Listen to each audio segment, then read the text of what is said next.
Today we got a bit of a mix. We're going to be doing some work on the S3 as I mentioned in the previous video. We got to get some timing and some engine mounts done. But before we go ahead and do that, we're going to get some front shocks done on my mate's E46. You've seen this one before a few times on the channel, but the shocks are completely blown in the front. So we're going to go ahead and swap them out with some new ones. Let's get to it.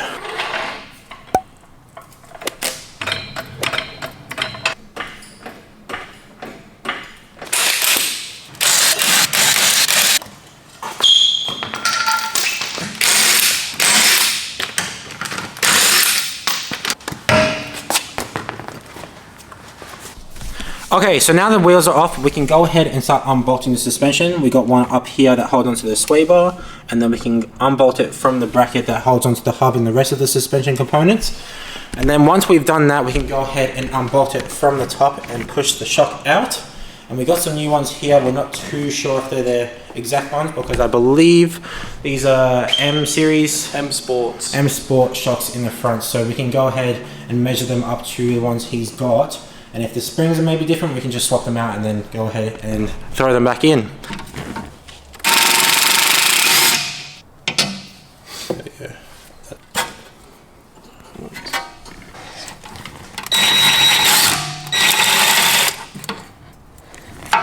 Brake line bracket off. Everything else. What, is it loose now? Yep, it's definitely loose. Holy shit. Alright, quick. We'll grab a jack onto that. Yeah. So the knuckle is definitely separated now. I really wasn't expecting it to just slide off like that so easily. But we'll go ahead and, now that it's all loose, we've zip tied the knuckle up so it isn't just slacking and pulling on any brake lines or anything. But we can go ahead and unbolt it from the top now, and then we should be able to just push it through, and then we can compare it up with the old ones. Alright, all of this is just coming off so easy. It'd be so much harder on my S3. There we go, just as easy as that. Okay, so we've gone ahead and taken the old one out, and we're just comparing the old one with the new one. I mean, this is new to the car. It doesn't actually have a blown shock, and they're just used ones that he can just reuse that are going to be better than the old ones. But comparing it to the old one, it looks like everything is going to work out. The mounts look the same. The bearing on this one is a lot better too, and just free spins, whereas this one has a lot of drag and doesn't really want to move at all, really. Not as nicely, at least, compared to this one that just spins, which is really good. The bomb stop is a bit old, but I mean, I'm going to be bottoming out on this thing anyway, so it's no real big issue, as long as there's a little bit there. And then, yeah, dust cover looks not too bad, and everything, the mounting bracket looks like it'll all go back on. So we'll go ahead and chuck the new one back in right now. I got the water. There we go. You go? Yeah, keep going. Yep. That's as far as it wants to go? Yeah, pretty much. Okay, so we have the shock all lined up now. We can go ahead and just bolt it back up. We're going to chuck some Loctite onto this just in case it ever does come loose. We'd prefer it to not. So chuck some Loctite on this, put it through, align the sway bar link back up, and then we can go ahead and do it on the other side.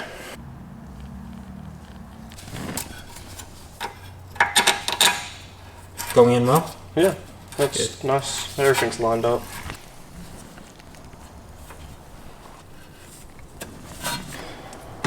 There we go.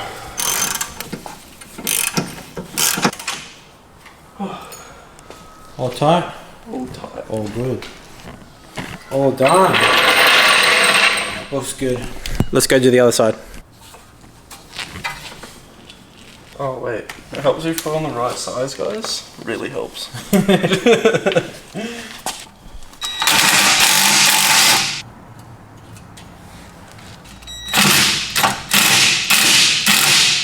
Jack, put underneath there. So it doesn't fall down. Yeah.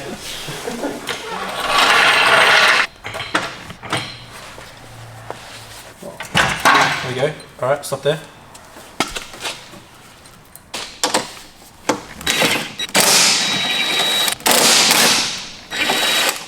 There we go. Huge.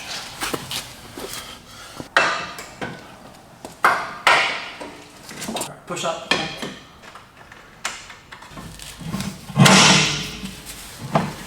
Okay, there it goes.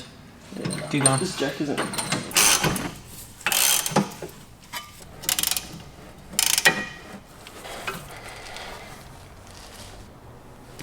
Okay, so now that this thing is all back together now, we can go ahead and drop it back onto the ground and take it for a test drive.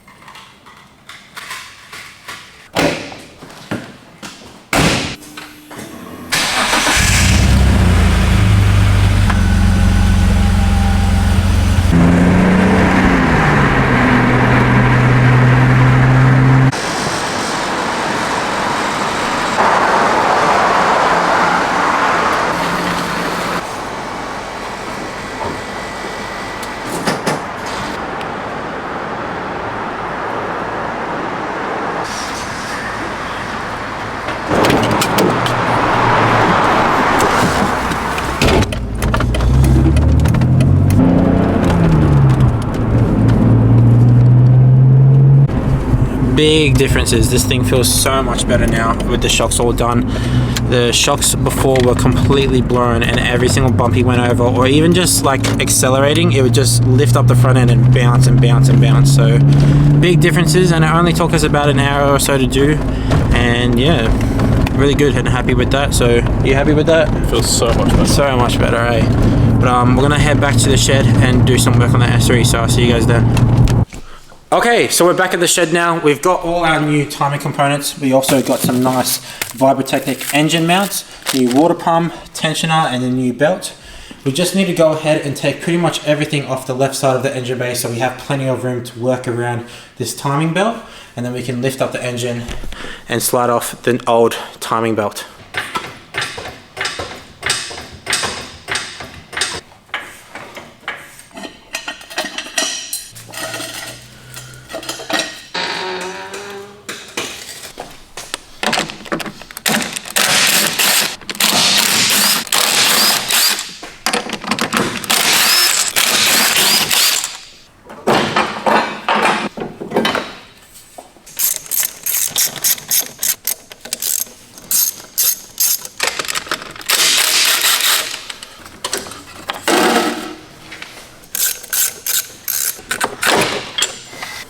Move this down there, so that's out of the way.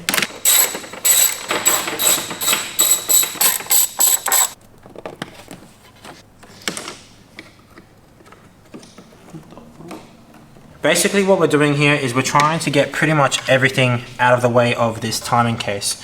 Yes, we're going to lift the engine up later down the track once we have everything out, but in this time, so we have as much space in front of the motor, we're going to pretty much be removing everything that's here, all the fuel lines, all the evap lines, the boost hoses, and everything that we've done so far. These little crusty fuel lines are a little bit hard to take off, but I'm just using a pick to sort of get down the edge of the fuel line and then pull it off. So what we really need to do, it's a bit of a pain to get, I know that it's a bit of a pain to get that engine bracket out, but we can just sort of lift up and lift down the engine as many times as we need to sort of finagle it out. And then, yeah, let's keep going. Okay, so we've pretty much disconnected the majority of the lines that are up here. We need to drain the coolant out right now, so we have the space to remove that reservoir out, and we're going to be pulling out the water pump and everything else, so all the water is just going to come out anyways, even though I just put fresh coolant into this thing when we did the thermostat, but whatever. Let's go ahead and drain this coolant. Best thing about these cars is there's like a little tap on the back of the actual radiator hose, so I can just make a mess.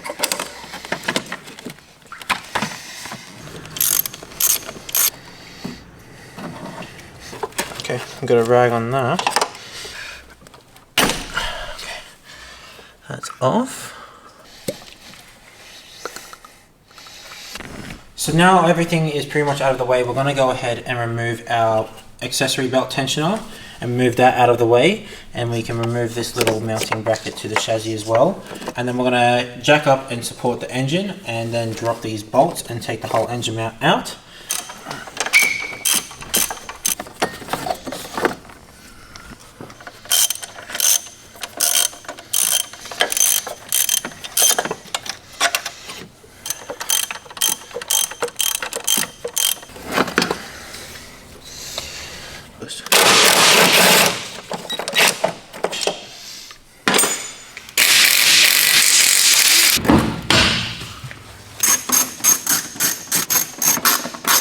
Everything is now out of the way. We can go ahead and unbolt the dog bone and the engine mount, but before we go ahead and do that first, we're going to go ahead and use the jack and sort of hold the engine up with it, with a wooden block of course. We're not going to just jack it up onto the sump. So then that way we have a bit of stabilization and we can hold the engine up whilst we're doing work on it. And if we need to, we can lower it down and back up whilst we're doing stuff like doing all the timing and working with the crank and getting all the timing markings done. So let's go ahead and unbolt these engine mounts and jack this thing up.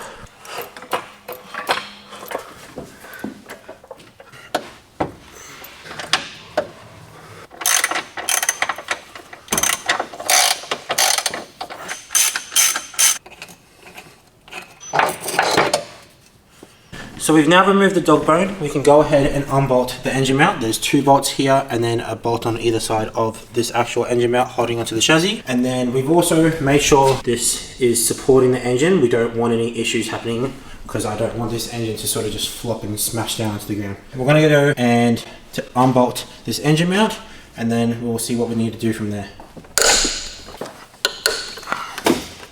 16s on either side of the engine mount, and then there's on this bracket we got 2 18s.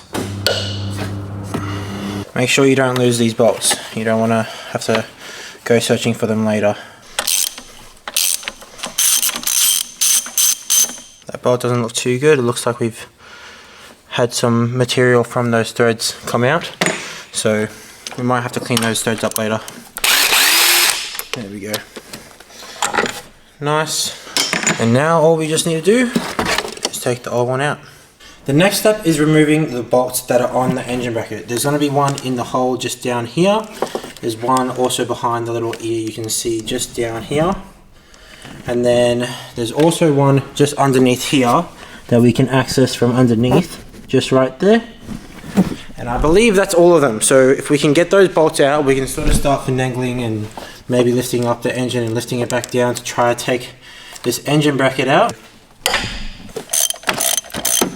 There we go, there's the first bolt out. Random little fact here, I've done timing on a 1.8T of mine before, but I've never done it whilst it's been in the engine bay. So that was a bit of a pain, but we got that one out, and I think this might be just the hardest bolt to get out. This is pretty much what I had to use: a 1/2 inch, a really long 1/2 inch extension, a universal joint, and then obviously our 16mm. Let's go ahead and get this bottom bolt out now. Always a good sign when the bolt comes out with just your fingers. Alright, there's our bottom bolt.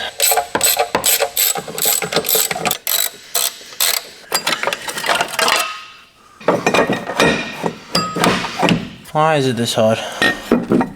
Surely there's a strategy. I think I'm going to leave it there for tonight. I'm getting a bit too frustrated with that engine bracket, so I'm going to come back tomorrow morning and try again, and then fingers crossed we can finally get the timing and do everything else, put it all back together with the new engine mounts, and we should be sweet. So I'll see you guys in the morning. Okay, so it's the next day. I've gone ahead and taken that engine bracket out, which took a lot longer than I thought it was. I knew it was going to be a pain, but I ended up having to use 2 blocks to actually get some extra clearance on my jack. Pretty much fully extended. Doesn't look super stable, but it works. But I've got it as high as I possibly can, and I was able to sort of turn it this way and sort of push it down in that gap out of the engine bay and pull it through at the bottom. But now that it's off, we can go ahead and line our markings up. I'm just going to double check that these timing markings are all good to go. And then we can take our tensioner off, our water pump, and then slap the new timing belt on. And then we got to do everything else in reverse.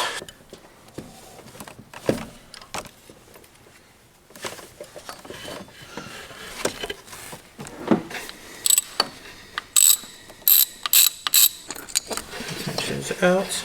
Looks like over here we actually had a coolant leak from the water pump. It's pretty visible with the pink coolant and stain on the block that this thing is most likely leaking. Might be able to quickly catch it.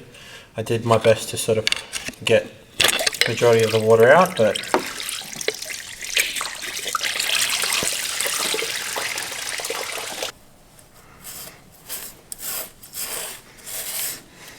Just thought I'd give you a bit of a side-by-side comparison. This is obviously the new one and the old one, and it looks like we were actually leaking a bit of coolant past probably just the seal here, and it was mounted like this, so it was leaking downwards.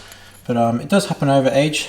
Obviously this one has been in there for a little bit of time, sort of the dry coolant is a good indicator that this was going pretty bad. Let's go ahead and get this new one in. As I mentioned in a previous video when we're doing the thermostat, I usually like to wet up the seals on these things.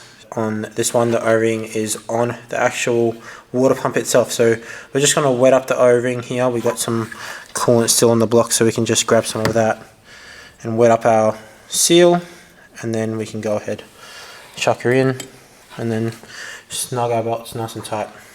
We've got the water pump on. We're going to go ahead and line our timing belt up now, so we can just slap this on. What we're going to do here, I want to slap a zip tie on there so it doesn't move out of place. So we're going to pull the tension down on it, wrap it around our water pump, and then down to our crank. Okay, so I ended up doing a little bit off camera. As you can see, I have the belt on and our roller. Just made sure that this isn't going to move with a zip tie whilst I sort of route it down onto the water pump and onto our crank, which all looks good. And then we also got the roller on, so when I tension that with our hydraulic tensioner, that'll pull it nice and tight. As long as our markings up here line up, and our markings down there, which we can only check with our crank pulley. But I'm gonna go ahead and put the hydraulic tensioner on. This will basically push up this piston when we pull this sort of grenade pin. It'll push up on this little arm that we have going here, and that will tension our belt. So we gotta go ahead, chuck this in. So we gotta make sure this little slot goes down into right here, if you can kind of see it. Okay, so we've got our bolts pretty much hand tight.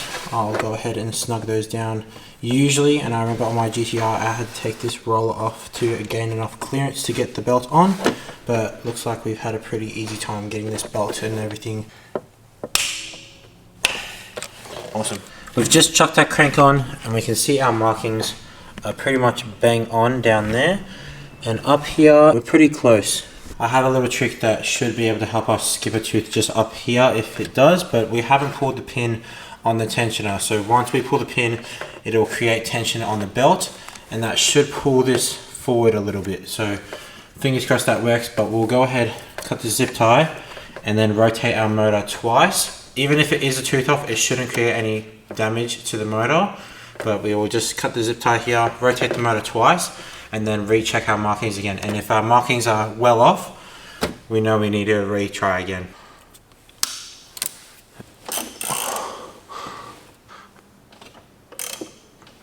So we've rotated the motor now twice. Our markings have lined back up on the bottom, and our marks up here have lined back up as well.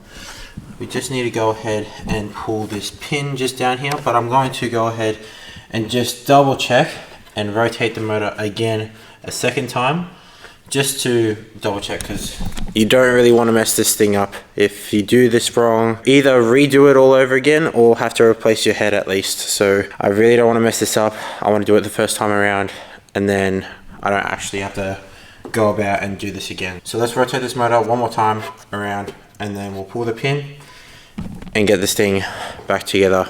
So again, our markings line back up, and I'll just show you with a pick so you can see that.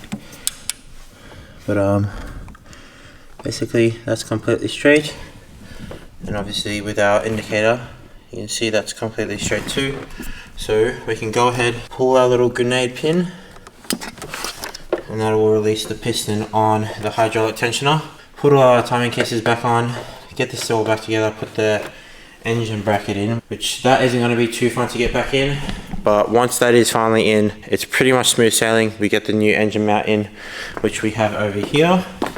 This is a Vibrotechnic engine mount. We also have a transmission mount as well to go in, but yeah, let's start getting this thing back together. Alright, these are a 15mm bolt. So we got our bracket, finally got our bracket back up. I'm telling you guys now, it is Much easier if you can jack the engine up as high as you possibly can. If you can do that, you have a pretty good chance of getting that bracket out if you sort of twist it around and down through the hole, sort of down where the drive shaft is. We've got our engine bracket in. I'm going to spend a couple more hours getting everything back together, and I'll pick up when we have to do our transmission mount.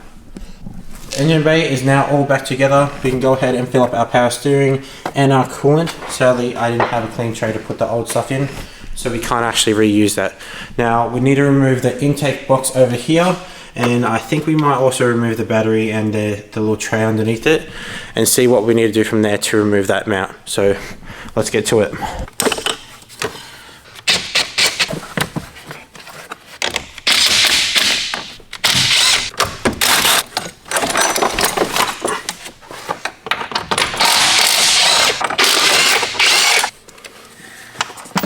Probably one of my best recent purchases is this thing.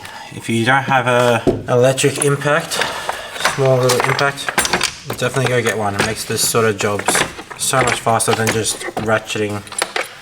I wish I got one sooner, to be honest. Now that everything is out of the way, we can go ahead and use our jack to support up the transmission, and then we'll zip these two bolts off that are on the transmission. There's two down here, there's one there, and then there's one there, and then there's a 13mm probably back here. You can see it just through that hole right there.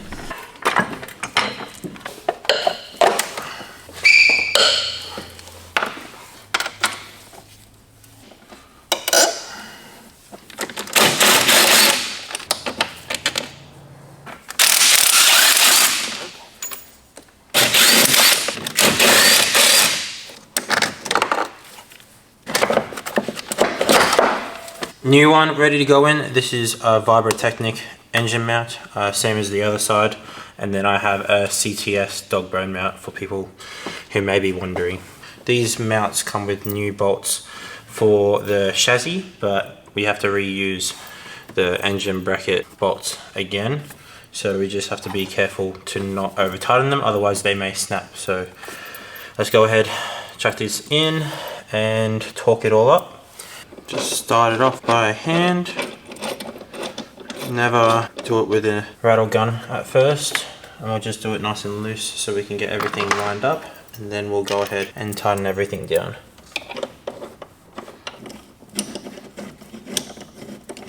Well, I think this is where our journey will end for tonight, because I've just noticed that the hole on the actual transmission bracket is threaded out. There's no thread on that, so it's just spinning and there's no actual bite onto it. So I'm gonna have to tap new threads into it. I may go ahead and actually take the bracket off. That's just really annoying. I was really hoping to get it all done, but that is going to hold us back. It's just a bit frustrating because obviously I'm fixing somebody else's problems that they've added to the car. Yeah, that's pretty much all I've been doing to this thing the whole time I've owned it, is just fixing it up just so it can actually drive properly. But we're gonna have to take that bracket off now. Let me show you guys what I'm working with. This is what the threads are supposed to look like. I mean, even these aren't too good, to be honest, but we also got this side which is completely smoothed out. So we're gonna have to go ahead and tap some new threads later tomorrow when I get a tap and die set. We may also pick up a helicoil if that will work too. But before we leave it here for tonight, I'm gonna go ahead and fill our expansion tank up with some new coolant and power steering fluid.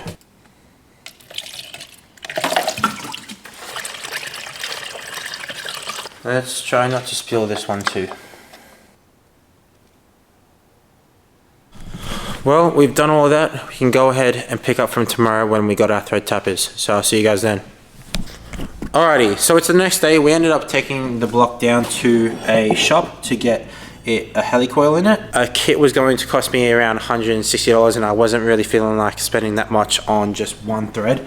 So I ended up getting them to do it, and this only cost me about $30. So we got this new bolt ready to go in. This one is a 1.5mm thread and the new one is a 1.75, so it's a bit different, but it all will work. We gotta torque this back down on top of the transmission, and then we can throw our transmission mount back in, get everything else buttoned up, and we can finally start this thing back up again. Now, to save yourself from doing what was previously done to this, make sure that when you put it down onto it, you line up the holes, make sure it's all good, and you actually thread the bolts in first by hand. Don't rattle these on or anything, don't use any tools, you should be able to just thread it in by hand. If it doesn't end up going in, you need to obviously clean out the threads or something like that. Just don't, whatever you do, don't use tools until you've had it pretty much bottomed out, or at least half of it threaded in by hand, and then you can do the rest with a tool. For what I know, I believe these bolts need to be tightened to 60 Newton meters. So we'll go ahead and do that. Let's get this transmission mount in. Again, we're going to use some thread locker. Definitely don't want these to back out. I've seen a few transmissions from a couple of mates or something like that haven't done this properly, and the transmission has ended up smacking the ground because the bolts end up snapping. If you're going to replace them, do it with a high tensile.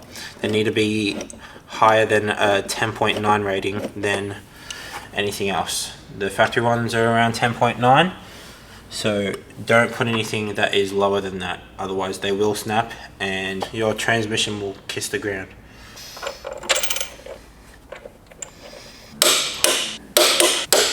Now we just need to do our quarter turn.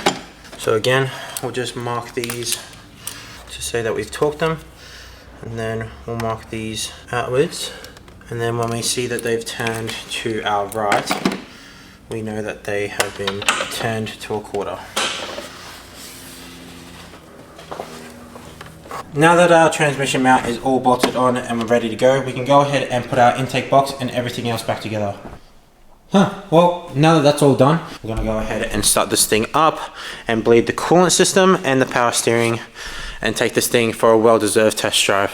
We've got this thing down on the ground. Now, there was one thing I actually wanted to do before we take this out. I realized in the previous video when we replaced all the lights that this is actually broken, so I went ahead and ordered some new ones. So I'll go ahead and slap those in, and then we'll take this thing for a drive.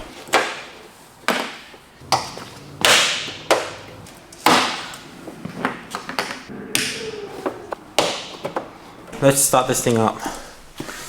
Fingers crossed I've done everything right. And we have no issues. I'll have to bleed the power steering and the coolant, but we'll let it configure itself again, seeing as the battery was disconnected. Really hoping I didn't even go one tooth out, but let's go. I'm gonna have to try start it up again.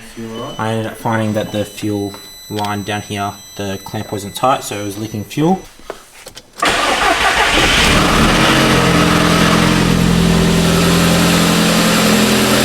It's a bit loud on startup, but seems alright. We're going to be using a Rostec scanner to actually read it as well. It sounds alright. These S3s can actually read if the timing is out, even by one tooth. And if you scan it, it should be able to tell you. So we'll be able to read that and see if I've done this all correctly. Function, throttle, all sorts of snot. Yeah, it's only getting the screen. Listen. I don't see anything red, besides this all-wheel drive thing. Haldex ETC, no fault. So this was the same thing, not supported by controller. So that's...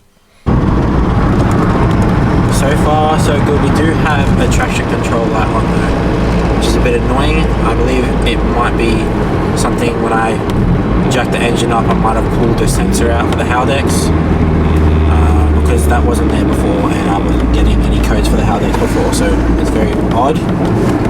But no issues with timing, so that's very good.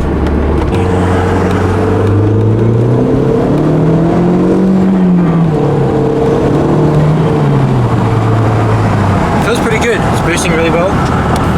So I guess in terms of all the time confirming that's job well done. I think from jacking the engine up, I may have caused the Haldex to not work or something like that. I don't know, but we've got a Haldex code and the traction controller is now on. So you fix one thing, break another. It's great. Well, there we go, guys. The car is all ready to go for a new exhaust, and be sure to see that in the next video, because I will be getting that downpipe out, and we will be also doing a full muffler and everything. Now, on the test drive, we also sprung a bit of a coolant leak, but I believe it's just because of these hose clamps not doing their job properly. So I'll get some new hose clamps for that, but other than that, the timing is all good. We do have that Haldex issue now, but if it's not one thing, it's the other, right? So I guess we'll figure that out next time when we're underneath there doing the exhaust. But other than that, thank you guys so much for watching. If you want to see more content on the S3, make sure to like the video and subscribe to see more. And as always, I'll see you guys in the next one. Peace.